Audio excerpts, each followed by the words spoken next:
Wardhannapet municipality పరిధిలోని 7వ వార్డులో కాంగ్రెస్ పార్టీ బలపరిచినటువంటి అభ్యర్థి బోక్యా శ్రీలత గారికి, అదేవిధంగా ఇక్కడున్న పెద్దలందరికీ పేరు పేరున నమస్కారములు. తెలంగాణ రాష్ట్రంలో కాంగ్రెస్ ప్రభుత్వం ఏర్పడిన తర్వాత, గౌరవ ముఖ్యమంత్రి రేవంత్ రెడ్డి వచ్చిన తర్వాత తెలంగాణ రాష్ట్రంలో, అదేవిధంగా వర్ధన్నపేట శాసనసభ్యులు కేఆర్ నాగరాజ్ సార్ వచ్చిన తర్వాత అనేక అభివృద్ధి పనులు, సంక్షేమ పథకాలు ఈ యొక్క నియోజకవర్గాన్ని అందించారు. ముఖ్యంగా ఈ 12 డివిజన్లో రోడ్లు, డ్రైనేజీలు, integrity school, jail, court hall, ఇలా అనేక సదుపాయాలను ఈ యొక్క వర్ధన్నపేట డివిజన్కు సంబంధించిన వాటికి కృషి చేసి మొన్ననే పొందుపరిచారు. మొన్ననే మా ఇన్ఛార్జ్ మినిస్టర్ అయినటువంటి పొంగులేటి శ్రీనివాసరెడ్డి గారి చేతుల మీదుగా ప్రారంభోత్సవాలు కూడా జరిగినాయి. అదేవిధంగా కాంగ్రెస్ ప్రభుత్వం వచ్చిన తర్వాత సన్న బియ్యం అయితేనేమి, రేషన్ కార్డులు అయితేనేమి, రైతులకు రుణమాఫీ అయితేనేమి, ఇందిరమ్మ ఇండ్లు అయితేనేమి, 200 యూనిట్లు కరెంట్ అయితేనేమి, ఇలా చెప్పుకుంటూ పోతే అనేక సంక్షేమ కార్యక్రమాలు పేదలైనటువంటి నిరుపేదలకు అందించడం జరిగింది. కావున 7వ వార్డు నుంచి ప్రజలందరూ కాంగ్రెస్ ప్రభుత్వం పట్ల హర్షం వ్యక్తం చేస్తూ శ్రీలత గారిని అత్యధిక మెజారిటీతో గెలిపించాలని ఉత్సాహంగా ఉన్నారు.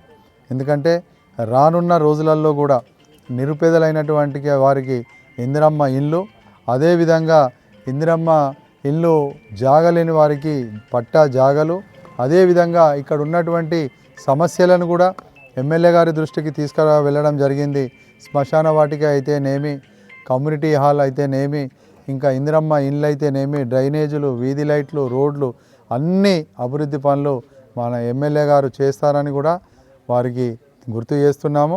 తప్పకుండా ప్రజలు మాత్రం కాంగ్రెస్ పార్టీతోనే ఈ రాష్ట్రంలో, ఈ నియోజకవర్గంలో 7వ వార్డు మున్సిపాలిటీలో కూడా కాంగ్రెస్ పార్టీ ద్వారానే అభివృద్ధి జరుగుతుందనే నమ్మకం ప్రజల్లో ఉంది.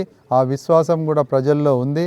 తప్పకుండా ఆ విశ్వాసాన్ని మా ఎమ్మెల్యే గారు, గౌరవ ఎమ్మెల్యే గారు చూస్తారని, అదేవిధంగా స్థానిక కార్పొరేటర్ గారు గెలిచిన తర్వాత కూడా నిరంతరం ప్రజల పట్ల నిలబడతారని తెలియజేస్తూ, ముఖ్యంగా ఈ 7 వార్డు, అదేవిధంగా వర్ధన్నపేట మున్సిపాలిటీ 12 వార్డులకు కాంగ్రెస్ పార్టీ బలపరిచినటువంటి అభ్యర్థులను గెలిపించవలసిందిగా, అదేవిధంగా హస్తం గుర్తు, చేతి గుర్తుపై ఓటేయవలసిందిగా ఈ యొక్క మున్సిపాలిటీ వారందరికీ చేతులెత్తి శిరస్సు వంచి నమస్కరించుకుంటున్నాను. జై కాంగ్రెస్. సంతోషంగా మాకు స్పందిస్తున్నారు.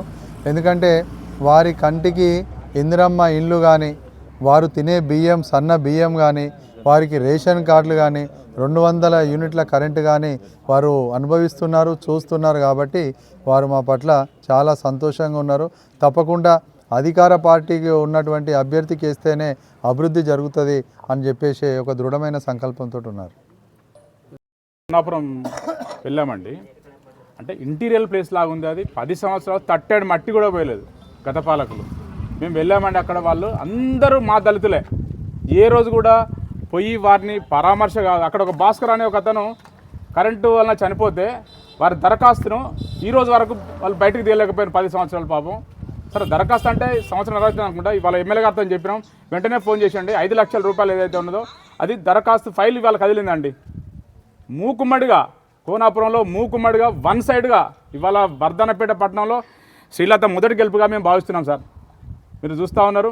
ఇప్పుడు 8వ వార్డులో ఉన్న కార్పొరేటర్ ఇప్పుడు చేసే సార్ ఇది మాకు తెలియదు సార్. దాని గురించి మనం